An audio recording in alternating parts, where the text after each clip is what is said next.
Hi, welcome to Cooking with Steve G. If you're here because you love refried beans, stick around. I'm going to show you how to make the best refried beans you've ever tasted.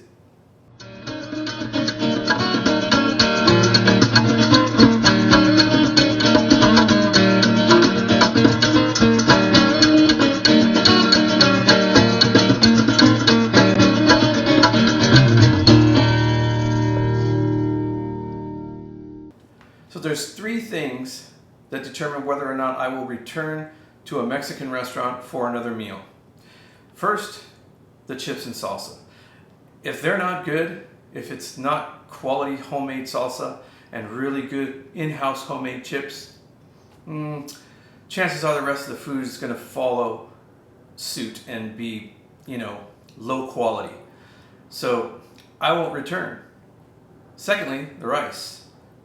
They call it Spanish rice, but they're serving it at a Mexican restaurant. Kind of confusing for me, at least. But I have yet to find a Mexican restaurant that brings me back just for the Spanish rice. I've never ever ordered double rice. I've ordered double beans more often than not because most of the time rice is terrible. But the beans, the refried beans, I am very rarely even satisfied with those. I'm really picky when it comes to refried beans because I've made them at home myself most of my life. Today I'm going to show you how to make those refried beans, and you yourself may never return to your favorite Mexican restaurant, at least not for refried beans. It's not that difficult. All the ingredients and amounts will be in the description, and I'll let you know what I'm doing along the way. So these amazing refried beans start with, some premium pork chorizo, and I highly recommend. This is not an endorsement. This is the best pork chorizo that I have tasted that's on the market. It is pure meat. This is actual meat that you will really appreciate being in your refried beans. So we're gonna take a quarter of this. This is a 12-ounce package. We're gonna take a quarter of it and we're gonna saute it in this skillet. This is a 9-inch skillet with high sides. So find a skillet that has high sides that's 9 to 10 inches in diameter. Put your flame on medium. Here's the chorizo. Just push it out of the tube. Break it up like so. And we're going to cook this down for about 5 minutes. And you just want to keep breaking it up like this with your spatula or your wooden spoon. Just keep breaking it up like this. You're just going to saute this, like I said, for 5 minutes. So that's the doneness level that you want right there. Now transfer this to a bowl. Now here I have 3/4 of a cup of brown onion that I've chopped. I've added 2 tablespoons of bacon grease. Yes, bacon grease is what you use in this recipe. That's what makes these beans so amazing. I added 2 tablespoons of bacon grease to the skillet after sauteing the chorizo. Added the chopped onion, and I'm going to saute this for about 3 to 5 minutes until the onion is nice and soft and translucent. Don't burn your onions. Alright, it's been about 3 minutes and our onions are nice and soft. Don't freak out, but we're going to add 4 more tablespoons of bacon grease. And we're going to melt that down. Once that's melted down, it's time to open your can of beans. Yes, I said can of beans. Sun Vista. These are pinto beans in a can. This is the 2-pound, 8-ounce can. And before you open this, you make sure and shake it vigorously. Right before we pour in our beans, we're going to put in 2 cloves of minced garlic. Stir that in quickly and just get it to bloom. That's good enough. And in go your beans, juice and all. All right, get this all stirred in and incorporated together. Turn your flame on high right now and bring this to a rolling boil. While these beans are coming to a boil, I'm going to show you this. This is some chorizo that I browned off, like literally took it to a completely different cook level. It's got some browning. This took about 12 to 15 minutes to get to this consistency. This is the consistency that I cooked it to add to the beans. This is going to be a garnish. You can do this if you want, you don't have to, but it really makes the beans more delicious. So once your beans come to a rolling boil, as you see here, you're going to reduce the heat to medium low, and you're going to simmer these beans down for anywhere from 20 to 35 minutes. It just depends. I'll show you the consistency of the beans when they're ready to be mashed. And I know what some purist is saying, oh my gosh, canned beans. Oh, that's terrible, that's not authentic. Trust me, I have a video on how to make frijoles de la olla from scratch. It's my grandmother's recipe, and I can do that anytime I choose. But I don't always have 6 hours to make refried beans, because actually it takes longer than that. First you got to make your frijoles de la olla, and then you have to make your refried beans. So it's a long process. And guess what? These beans that I just took out of the can, guess how they were made? Yes, in an olla, de la olla, at Sun Vista. They make them there. They just put them in a can for you and maybe put a little preservatives. And trust me, they are amazing. And the reason that we're simmering them down is to give them that same texture that you get from cooking de la olla beans low and slow for 6 hours. This is going to soften these beans and tenderize them even more, and it's going to make them into the most delicious refried beans you have ever tasted. So, to the traditionalists, your comment doesn't amount to a hill of beans. So what you're going to do is keep an eye on this. About every 5 to 10 minutes, you're going to come by and stir it around like so, just to make sure that nothing is burning or sticking on the bottom. As you can see, the juice is already thickening from how it came out of the can. See that? It's already starting to thicken up. So what we want to do is reduce as much of that liquid as possible while tenderizing the beans, because we don't want overly runny refried beans. We want them to have a little bit of thickness to them. All right, it's been 20 minutes stirring our beans off and on, and you can see that the liquid has reduced down. When we first started, our juice line was like almost to the top.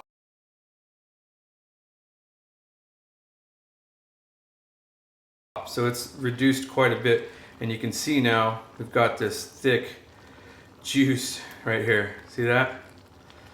That's what you want to see. Now we're going to go ahead and get our beans stirred around. Keep your heat on medium low. And then you're going to grab one of these. We call this a bean masher in a Mexican household. I had someone tell me that it's a mashed potato masher. Probably wasn't a Mexican household, but anyhow, it can be used for both mashed potatoes or beans.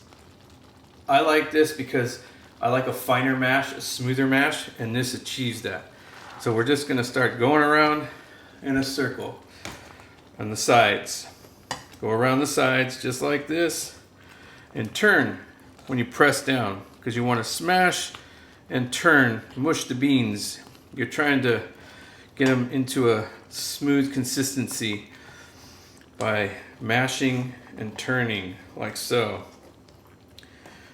There we go. Some people put them in a blender, but I wouldn't recommend that unless you want refried bean smoothie, which is great if you're going to make like just a dip for chips or something. You can make bean dip doing that. It works really good, but these are for eating or for putting in a burrito.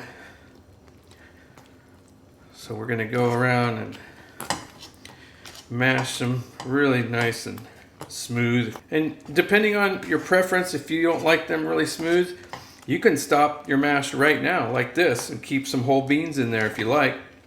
I know some people that say they like it barely mashed, which is fine.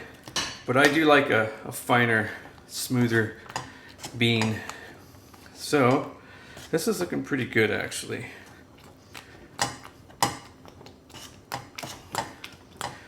Now these are still a little bit runny, but you can still cook the beans to your preference by leaving it on low and not stirring it, and coming back every 5 minutes and stirring it, and the beans will begin to dry out.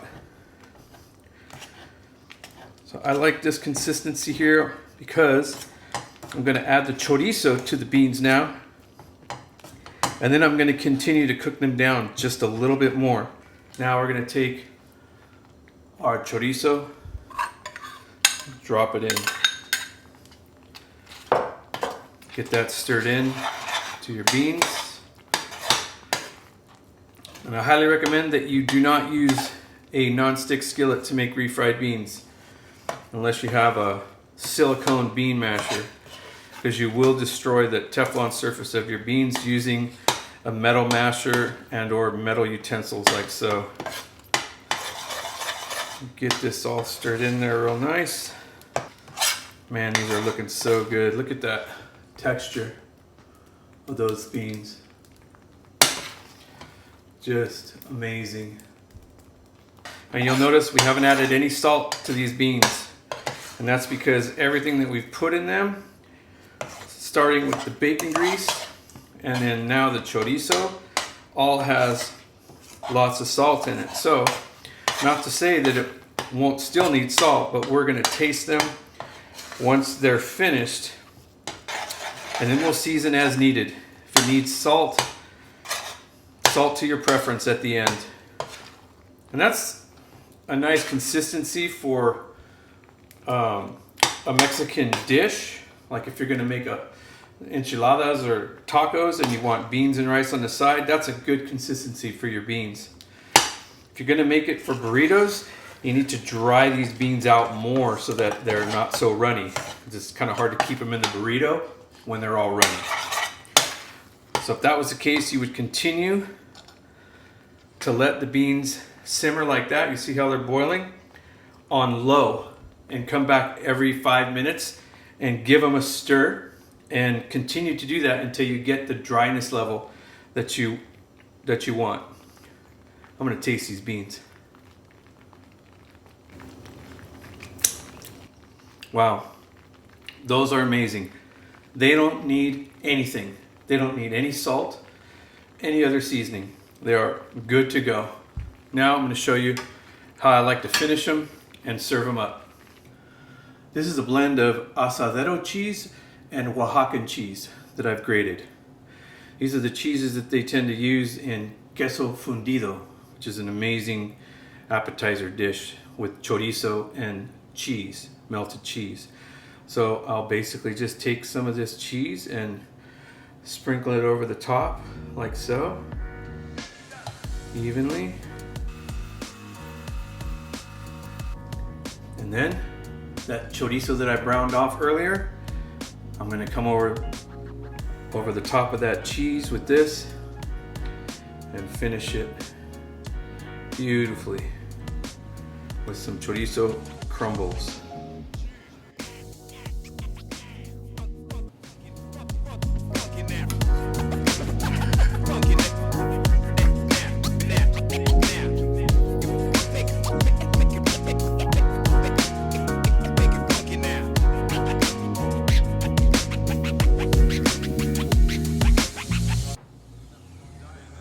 So there you go, some of the best refried beans you've ever laid your eyes on. Chorizo, melted cheese, bacon grease, nothing but flavor. Yeah, it might not be your cardiologist's recommendation, but hey, if you don't eat it all the time, treat yourself. But this is how I like to eat it. I love just some nice chips. Look at all that beautiful melted cheese right there. Oh, see that? Nice little chunks of That nice browned off chorizo, just heaven. All that cheese.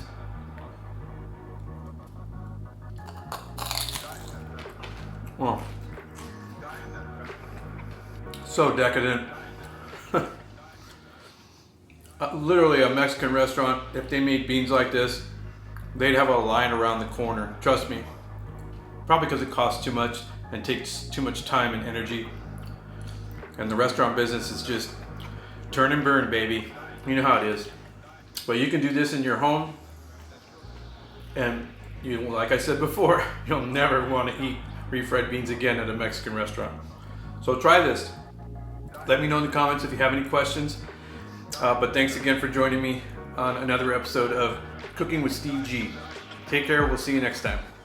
Bye-bye.